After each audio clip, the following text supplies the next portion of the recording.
Welcome, welcome. I'm Doreen Kemigisha. This is Woman in Business on Smart 24 TV. Thank you for joining us. We have had inspiring women come on these episodes and get to inspire us, talk to us about their journeys. And on today's episode, we have another amazing woman, Hellen Machika, professional agronomist turned businesswoman, supplier of many entities, and she's going to tell us part of her story, how it started and what happened. Welcome, Hellen. Great to have you on the show. Thank you so much, Doreen. I'm glad to be here to share my story. I'm a passionate farmer. I like to be referred to that way. I studied agriculture, so I'm actually practicing what I really want from the beginning. I used to be employed. I worked for British American Tobacco, and then I worked for Agromax. And it's at that point when I made the decision. Just out of the blue? No. I used to do a lot of farmer training, production of vegetables, we do irrigation and a lot of things. However, with employment, there are strict rules that you had to follow. You had to be early, 8 to 5 on a daily basis. Yeah. And I felt I needed time. I needed personal time. I needed to do some things on my own.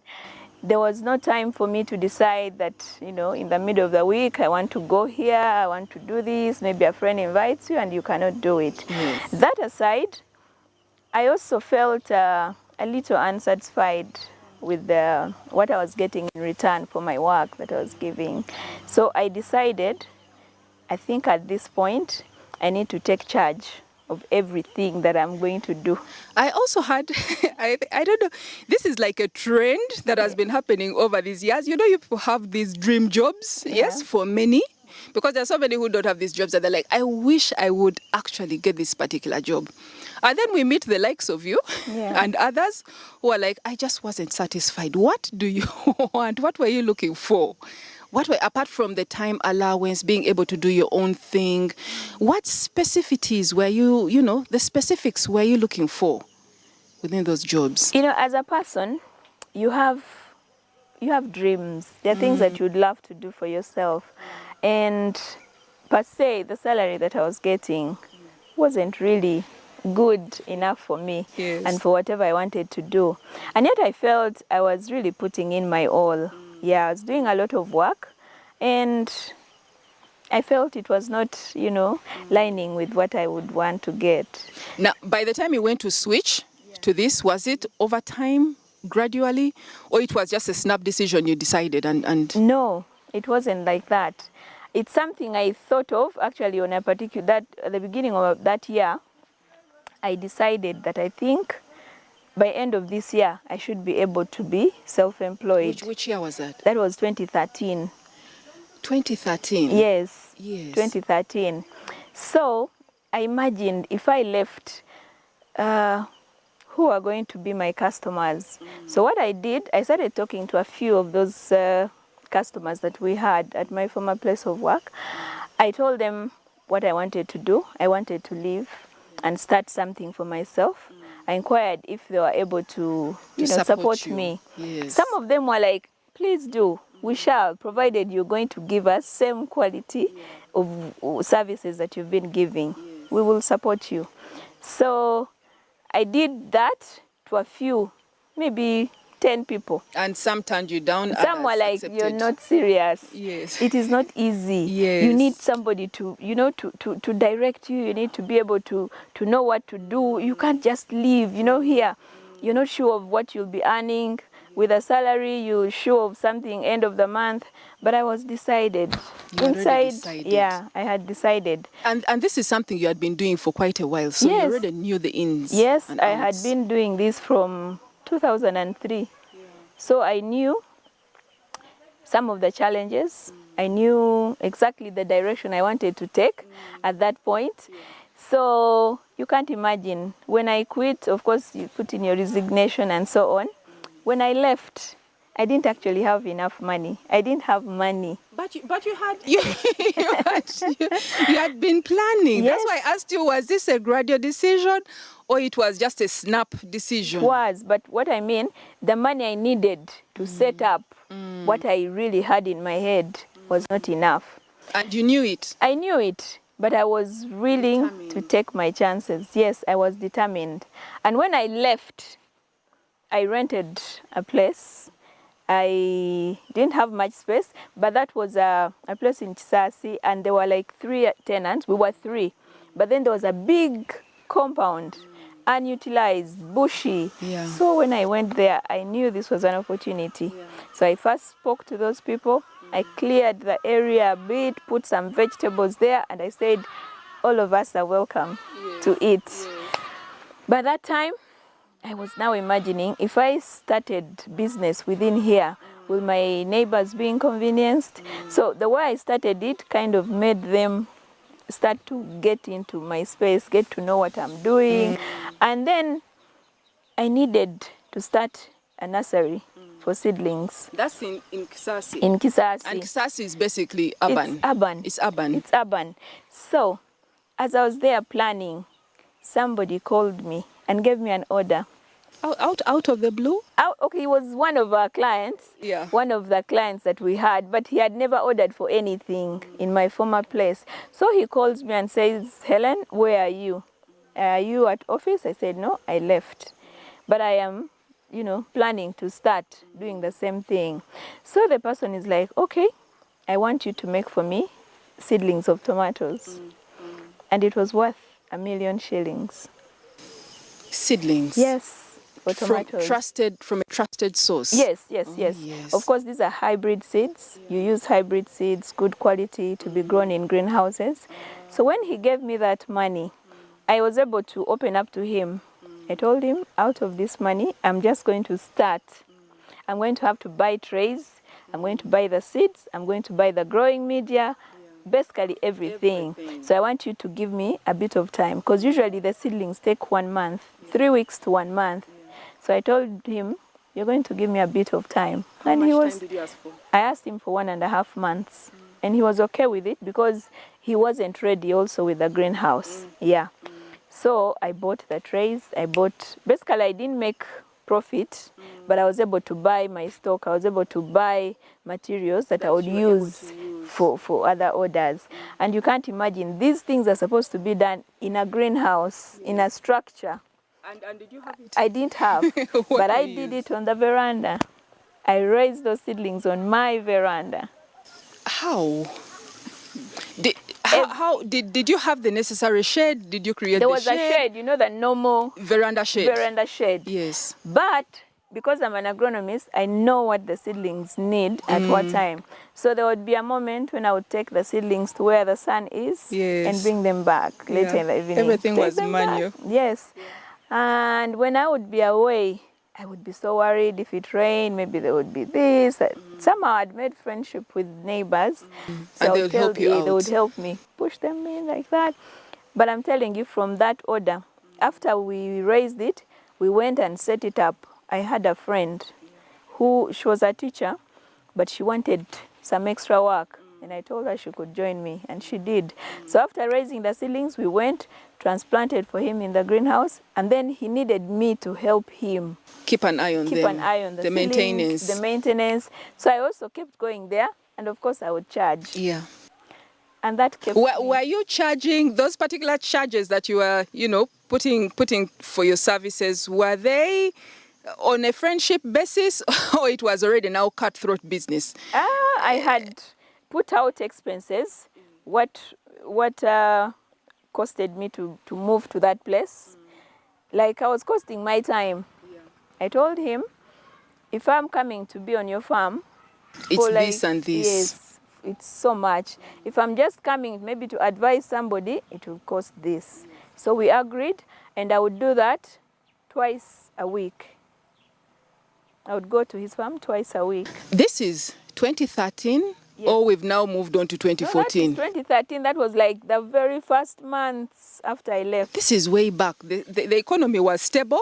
There were no problems. The food was a little bit cheaper. Things have rocketed, skyrocketed.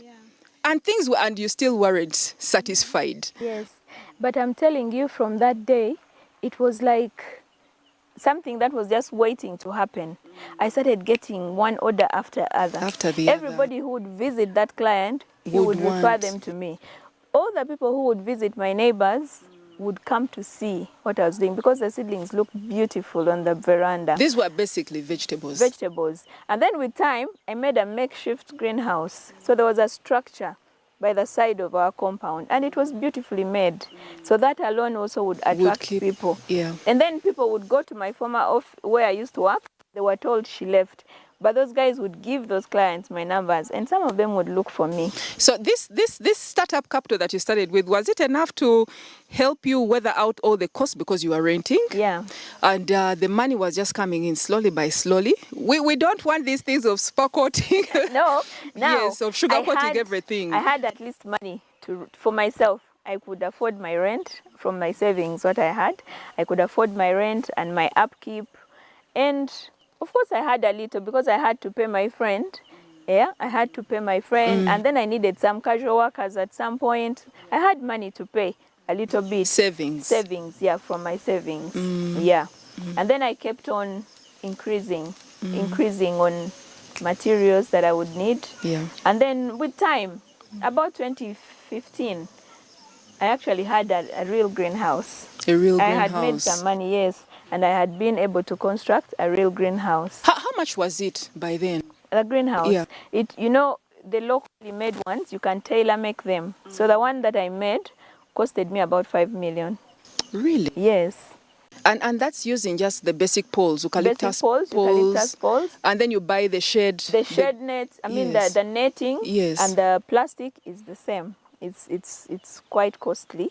Yes. And then, for a nursery, you need tables. Yeah. Yeah, you put the trays on a table. So that greenhouse was basically for nursery, a nursery? Yes, was a nursery. So I was basically doing nursery and then consultancy. Yeah.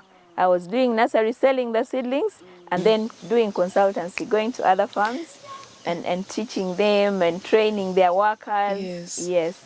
And then with time, I would get some of those clients, send their workers to me to learn how to manage nurseries. So you weren't starting off something new. You had been doing this for quite a while. That was your professional line.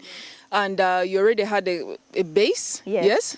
People that you had worked with before. Yes. It's not like starting something all over, just out of the blue. No. So that was easier. Yes, I didn't start it all of from the blue, but it's not easy to like you're working against an established, somebody. So it was not easy. But I would think a little bit easier. Because one, if it's the companies, most of the people who want those particular services, if they go to the companies, they're assuming that this is going to be so expensive. So they would rather come down to Hellen and maybe get... That is the other advantage I had. Yes. I was able to negotiate, A little bit cheaper. And then the other thing that made it good for me, where I used to work, some of those had to be strictly on order. If you walk in and you haven't ordered, you wouldn't get. But I was flexible. Very flexible. I made a variety of them. Not so many, but the variety was big. Clients would walk in and then they would somebody would leave with about 10 varieties of things. And some of them were not big clients. Yeah. Some of them would make purchases for like 50,000, but we would also have those who would make orders for like 1 million and more. So that flexibility also made me get a wide range of customers. And also, I think I was good, I am good at what I do. Because every client that I've served has, I think, referred another person to me. To you? Yes. Did you know how good, this is not pride talking, yes. It's not pride. Did you know how good you were before you left? And that was one of the major reasons why you left. I think I knew. Why? My former place of work, when I had just finished university, we did this interview and I was the only female employee in the field working against men. in my post, and I excelled. And you excel. I excelled. I was recognized for, you know, exceptional performance. So I think because of that passion, That confidence, the passion and the confidence that I have, I think really makes it easy for me. It's interesting. Yeah. I think when someone is passionate about something and has the full confidence to have that certainty that this is what I love to do and I am good at it. Yeah. Does it make it easier for that person to just start?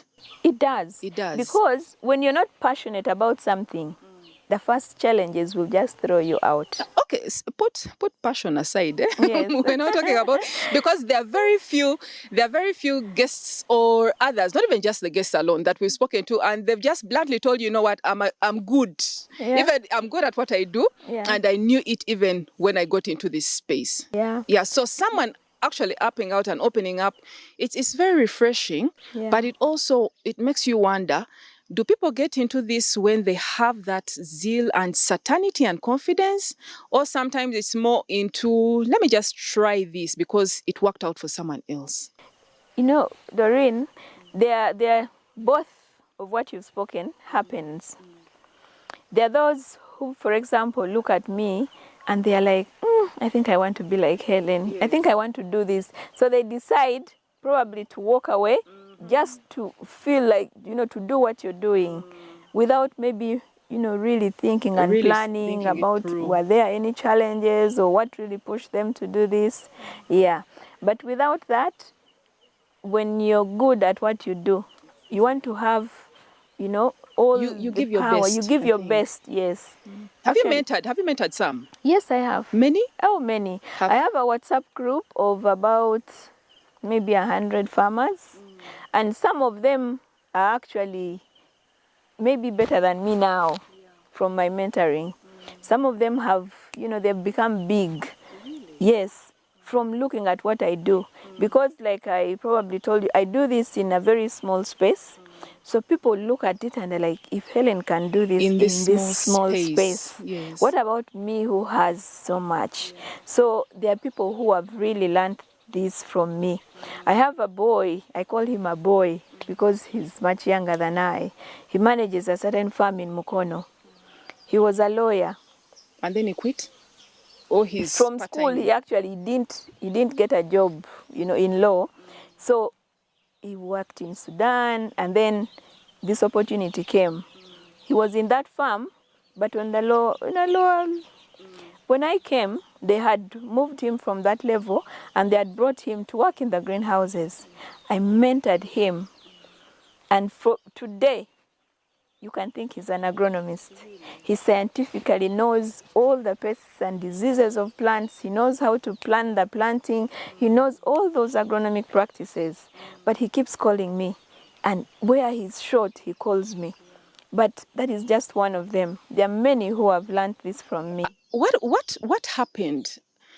A long time ago, I used to know that Kawanda Research Station would give particular services. I am not very sure about how these camps were, but I knew there was some sort of like camps where people would go and learn maybe piggery, maybe there was also greenhouse farming. By that time, actually, it was on a high. And you know how things can be in Uganda. These bubbles, they come in, and everyone was into greenhouse. Then it just disappears up. Yes. After just a few months, they just can't handle. By the time you go to pass by again, it's desolate. Yes. It's just in ruins.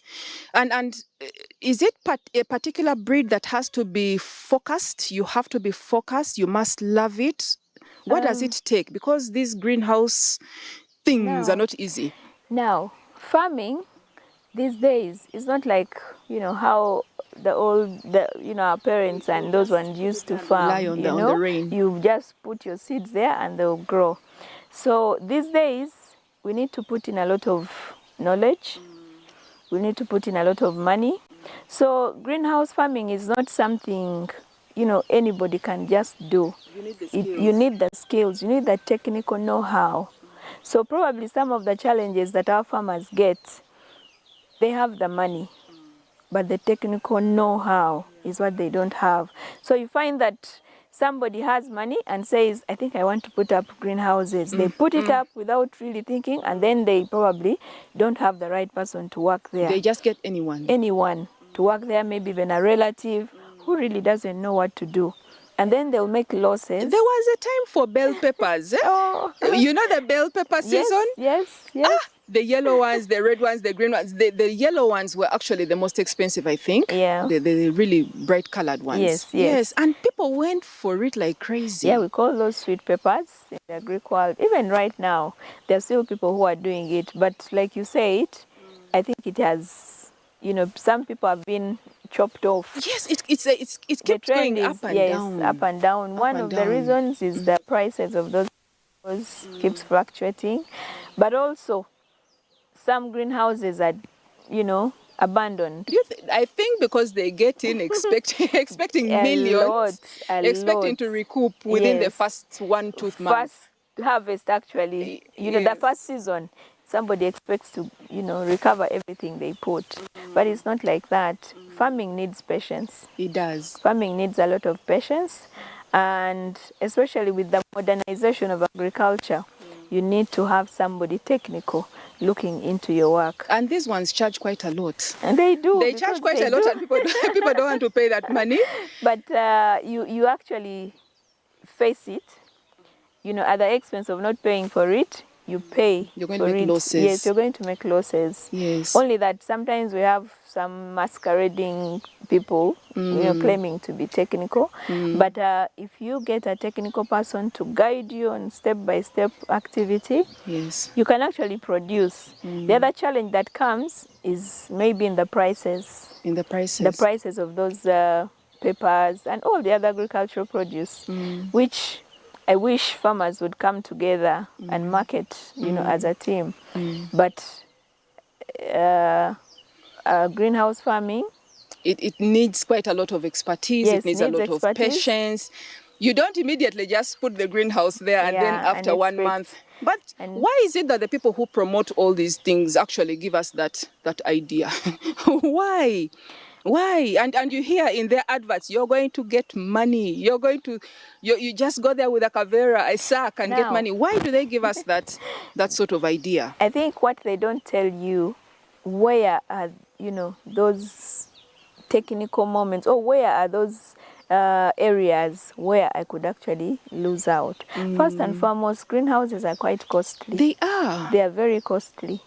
Around what bracket are they right now? Okay, depending on the local size greenhouse. Or the local greenhouse. Yes. You can get 8 by 50. 8 by 30. 8 meter by 30 meter for about maybe 10 million, and with everything complete. Yes. And then the imported one? The imported ones go for 25 million. Some 19, depending on the gauges of the poles. And on that costing of a greenhouse currently, let's take a short break. We're going to come back, and then Hellen will get to tell us about when her big break began.